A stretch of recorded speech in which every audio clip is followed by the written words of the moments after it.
Você que está na melhor idade ou tem amigos e parentes nessa fase, sabe quais são os seus direitos? Está aqui conosco o deputado Arnaldo Faria de Sá, que vai comentar sobre esses assuntos e as nossas dúvidas. Olá, deputado. É um prazer estar aqui de novo discutindo com você essa questão que diz respeito aos idosos de uma forma geral.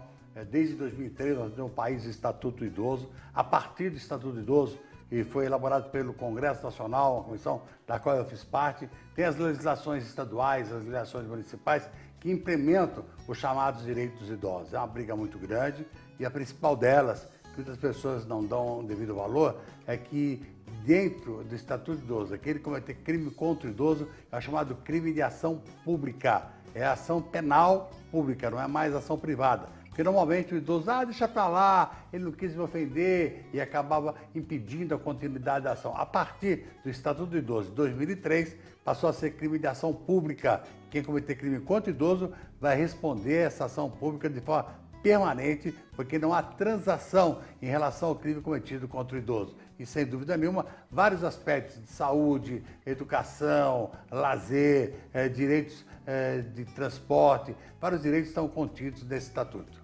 Então, o senhor tocou nos direitos em relação à saúde. Quais são? Olha, em relação à saúde, o idoso tem a chamada prioridade de atendimento, que é fundamental, e também, pelo próprio estatuto, aquele idoso que tem um plano de saúde, a partir dos 60 anos, ele não pode ter os aumentos abusivos que normalmente tem os planos de saúde.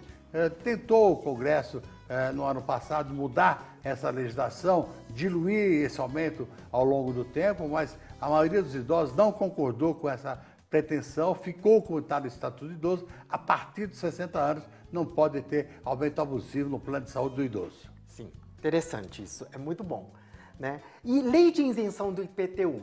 Essa lei de isenção do IPTU é uma lei local, é cada cidade que faz essa legislação. Está previsto o princípio na legislação federal, mas a definição é local. Falando aqui da cidade de São Paulo, a cidade de São Paulo, você tem direito a poder ter a isenção do IPTU, você precisa requerer, a Prefeitura Municipal de São Paulo concede, a grande maioria das prefeituras concede, mas como varia de uma cidade para outra os limites de isenção e as condições, o que eu sugiro é que em cada cidade você procure na Câmara Municipal local a lei de isenção do IPTU.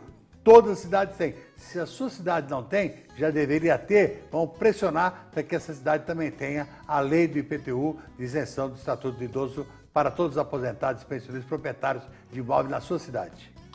E em relação ao trabalho, existe alguma cota estipulada pela lei para as empresas? Na verdade, as empresas não dão a devida atenção a essa questão do trabalho do idoso. E também parte do Congresso Nacional deixou de decidir questões que já tem projeto de lei nesse sentido. E criar uma cota para o idoso, garantir que o idoso possa ter a sua empregabilidade. E em relação a universidades? Olha, tem as chamadas universidades abertas da terceira idade, que dão grande oportunidade às pessoas.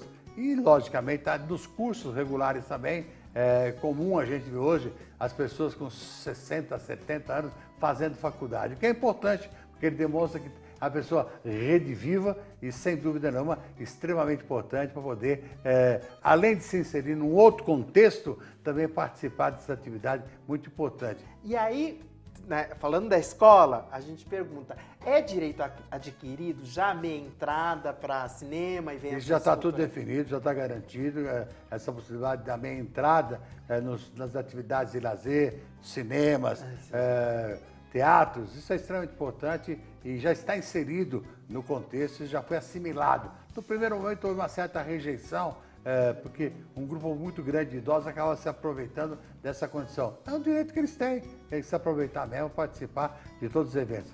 Parabéns àqueles idosos que participam de sessões de cinema, sessões de teatro, de várias atividades que acabam ajudando ele a superar os seus problemas de saúde e de idade. Andar, movimentar, faz com que a melhor idade seja mais... Foi o exemplo que eu te dei dos bares da terceira idade. Tem aqui em São Paulo o Centro de Convivência do Idoso de São Miguel Paulista, Sim. que tem todas as sextas-feiras tem os bares. É impressionante a participação de vários idosos que vêm lutar nessas questões extremamente importantes de atividade do idoso. Inclusive, queria comentar o governador Geraldo Alckmin, que autorizou a contratação de 10 médicos novos para o Centro de Convívio Idoso de São Miguel Paulista, que é um grande exemplo que São Paulo dá ao Brasil. Já tem aqui em São Miguel, tem em Santana, lá no Jaçanã, tem na Lapa, tem também na Vila Mariana. Isso tem que ser ampliado para todo o estado para dar oportunidade para os idosos. E em relação ao futuro, existe alguma lei em discussão para votação no Congresso Nacional? Tem várias leis do Congresso Nacional que diz respeito à questão dos idosos. Nós estamos pressionando para que ela seja votada o mais rapidamente possível, até porque o idoso não pode esperar. A vida dele já está bem prolongada, então ele quer a situação bastante definida. Foi aprovada no final do ano uma lei que obriga o pagamento dos precatórios para as pessoas de idade e as pessoas com doença com prioridade, dando prioridade, pagando logo, para receber em vida, porque esse depois que morreu não adianta. E em relação à Previdência, o que está sendo discutido no Congresso Nacional não vai atingir pessoas já aposentadas, né? Olha, não vai atingir porque nós brigamos muito, viu? Porque a ideia inicial do governo era complicar os benefícios do idoso. Eles queriam acabar com o benefício assistencial do idoso aos 65 anos, mudar para 70, passando por 68, desvinculado do salário mínimo. Queriam acabar com a aposentadoria rural aos 60 anos para o homem, 55 anos para a mulher,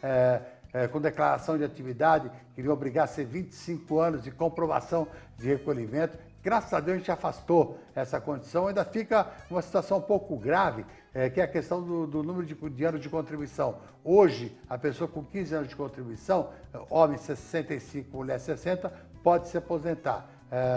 Queria essa proposta do governo levar para 25. O governo voltou atrás, depois de apanhar muito, entendeu? Está prejudicando essas pessoas e mantém 15 anos. Mas acontece o seguinte, hoje, 15 anos, você se aposenta com a parte básica 70%, mais 15%, 1% cada ano dos 15. Então dá 70 com 15, 85.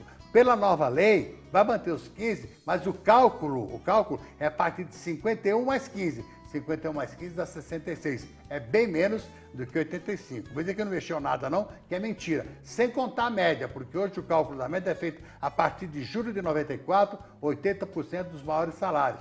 Pelo novo cálculo proposto, vai ser a média total de todos os benefícios, do nada até lugar nenhum. Vai baixar muito a média das pessoas e nós não queremos que isso aconteça.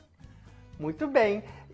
Tem algum projeto de lei da sua autoria que está em discussão? O senhor apresenta alguma coisa? Tem vários projetos que a gente está lutando nessa questão em defesa dos idosos, mas a preocupação maior agora é justamente essa matéria referente à reforma de Previdência, que é extremamente preocupante para todos nós e vai prejudicar muito os direitos de todos aqueles que aguardam com expectativa a sua aposentadoria. E o pior de tudo é que nessa proposta está proibido acumular aposentadoria com pensão acima de 2 salários mínimos. É um absurdo. Se ambos contribuíram, você tem a pensão porque faleceu um dos dois cônjuges. Na hora de aposentar, você não vai poder somar os dois benefícios e ultrapassar 2 salários mínimos. É coisa extremamente absurda.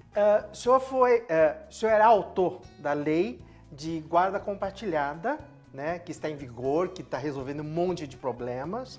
E tem alguma coisa prevista em relação aos avós, em relação aos netos? Os avós podem, eventualmente, pedir a guarda compartilhada dos seus netos, quando não houver um certo entrosamento entre pai e mãe que se separaram. Eles se separam, mas os filhos não se separam. E, às vezes, os pais não dão a devida atenção para as crianças. O avô pode reivindicar o direito de guarda desses filhos. Netos para eles, né? Filhos dos outros, netos dele.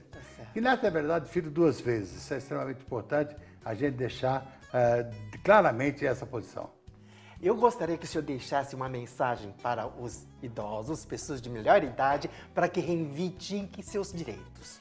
Olha, não abram mão de buscar os seus direitos. Foi muita luta, tudo aquilo que nós já falamos, mas tem também uma questão importante, que a passagem intermunicipal do idoso foi conquistado com muita dificuldade aqui. Já há um decreto do governador Geraldo Alckmin permitindo que você possa viajar entre quaisquer cidades do estado de São Paulo sem limite de percepção do vencimento, diferentemente do que a nível federal. A nível federal interestadual tem o limite de 2 salários mínimos do seu benefício para você ter direito à passagem interestadual. São 2 passagens por cada veículo a favor dos idosos, o que é extremamente importante, uma grande conquista, como também o estacionamento na Zona Azul, o estacionamento nos supermercados, nos shoppings, garantindo que você, idoso, tenha uma facilidade de acesso. A única coisa que eu critico aqui, que eu acho estranho, é que eu canso de ir num shopping ou de ir num supermercado e ver a vaga do idoso ocupada por uma pessoa que não é idosa. Isso não pode acontecer, como também ocorre no caso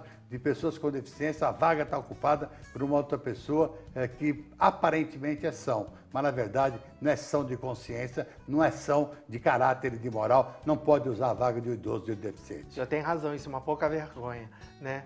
Eu gostaria que o senhor deixasse seu contato para a gente poder participar mais das suas campanhas. Quem quiser qualquer dúvida em relação ao idoso, quiser discutir qualquer matéria relativa ao Estatuto do Idoso, pode anotar nosso telefone aí, DDD 11 5015 0500. Vou repetir o vídeo, coloque gerador de caracteres, fica mais fácil. DDD 11 5015 0500. E todos os sábados, nosso escritório é ali, ao lado da estação metrô Jabaquara. Estamos lá para atender todos vocês. Está aqui, gerador de caracteres em endereço, Avenida Engenheiro Jorge Corbusier, 1127. Toda uma equipe para atender tudo que é direito dos idosos. É uma obrigação, uma satisfação e, acima de tudo, uma determinação objetiva do nosso mandato.